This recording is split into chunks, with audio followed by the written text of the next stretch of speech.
Hello and welcome. I am Raziel, as always, and I want to talk about campaign books because campaign books and army books and novels, which are about different war games, are really interesting.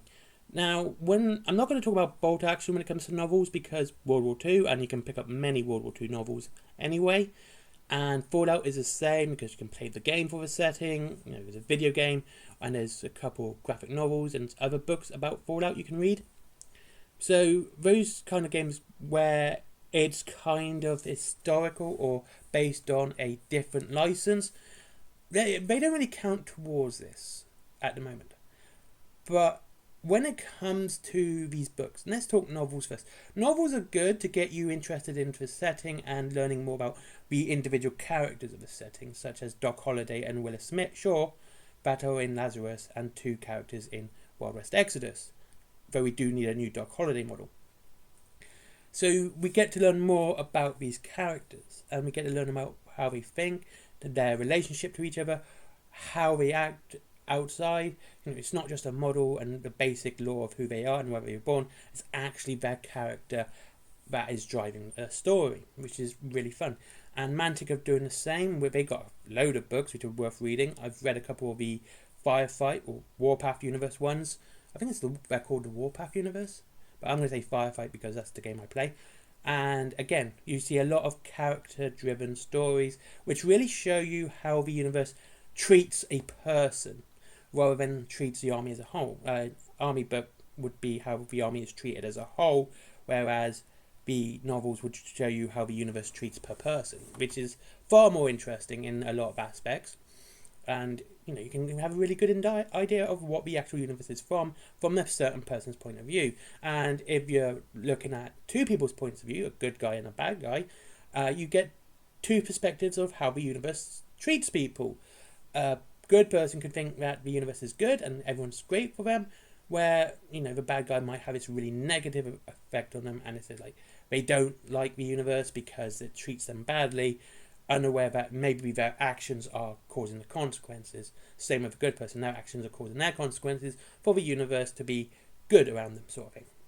I'm not talking about karma here, but it's an interesting way to see it.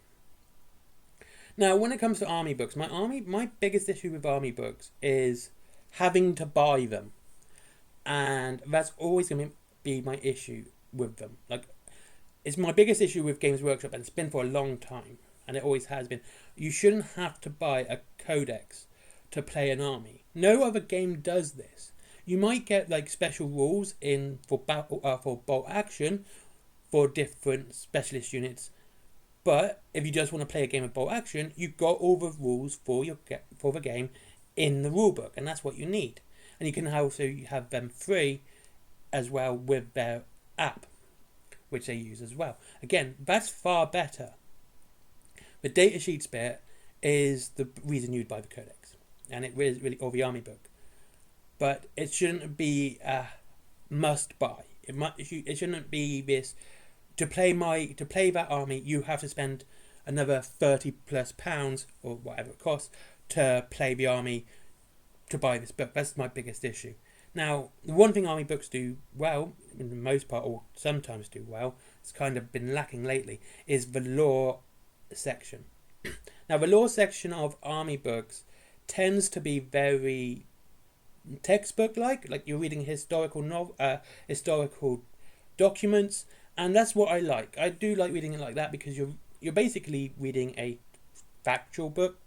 You can't see the air quotes, but best way to put it, and historical documents and stuff like that about said faction, which is why you tend to see the Tyranid Codex and the Eldari Codices. Some of those earlier ones were written from an Imperium point of view, because that's what you are being human, you would be in the Imperium, so you'd read these codices from this point of view. Same with the orcs, and I think that makes it really interesting. And a lot of the newer orc codices tended to have the main the text stuff, the characters, written from the point of view from the Imperium, like a human's point of view of the orc, of what they're like, not just an orc speaking it in good English or High Gothic or whichever you want to say, and that made them interesting for me. And same with the bolt action ones. Reading the history of the said battle or force you tend to want to use makes it interesting because you can really see how it was in a very quote unquote objective way.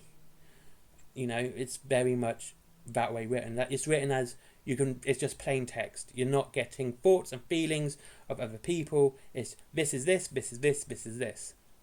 And again, it's just a way I like reading. It's my favourite type of reading, rather than, you know, lots of narrative and stuff like that. When it comes to reading stuff like that, like I've said, there's narrative lore and there's technical lore, and I enjoy that. Now, again, my big problem is with them is you have to buy them for certain games. And finally, it's campaign books. Campaign books can be good if they do one thing right. They can be absolutely astounding if they do this one thing right. And I've seen Parabellum Games do it and Warcradle do it with their campaign books, quote unquote, again, because they're free in the games. And they make, well, the campaigns are set around the two factions in the starter box. They are adaptable enough to include any faction in the missions. And you can still play the campaign from that point of view. Whereas sometimes you'll see certain companies, when they write a campaign book, it's very dedicated to a single or two factions or three factions, and that's the ones you have to use for that campaign.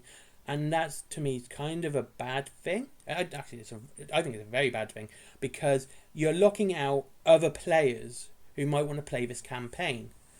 I'm not saying write it into the story that these things happen. Just write it so the campaign can easily include every other faction.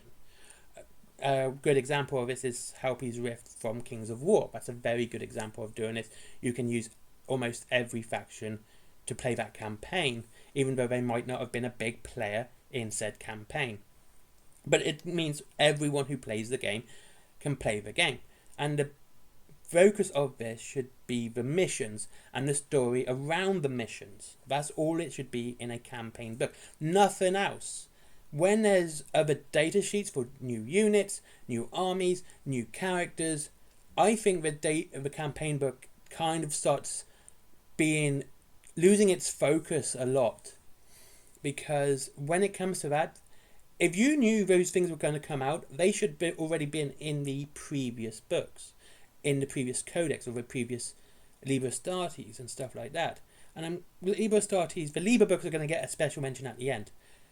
They should be in those books ready so people can actually get excited for when that model comes out, or convert that model and make it, and that would be really cool and really interesting. That's one reason why GW used to have a lot of art with their characters, believe it or not, because the character might not be out, but people want to see what the character looked like. And that's the thing. That's campaign books. Finally, I've got to give the Liber books for Horus Heresy their own section, because they are the most egregious of all of them. Now, the problem with them is you have to buy them. If you're doing a loyalist army, if you're doing a Custodes army, if you're doing a traitor army, doesn't matter. The fact is you have to buy those books to play that certain force. And I'm not going to say there's no lore, because the old world's doing the same. There's very, very little lore in these books. It's basically a paragraph on each unit, if that, and a couple of pages describing what it is. The one I like the best is Liber Mechanicum, and reason being, it actually has a lot of technical drawings at the back. I kind of like that, but still, the lore is very lacking in all the books, and that kind of makes them a pain in the ass to buy, because you're going to have to buy them to play the game, and that's it. Anyway, so these are just my thoughts on army books, campaign books, etc. What are your thoughts? What are your thoughts on these? Sorry about that. Leave your comments down below as always, because I like a good conversation, and you guys are good at that. And I'll see you all in the next one. If you wish to save money on your wargaming, check Wayland Games down below. And there's Forbidden Planet as well for comics, DVDs, mangas. Or Wayland Games is up to 20% off and free delivery up to £20. There's Forbidden Planet about comics. There's my merchandise, my comics, Skyforge. Never forget Skyforge, and don't forget Patreon, because business. Bye bye.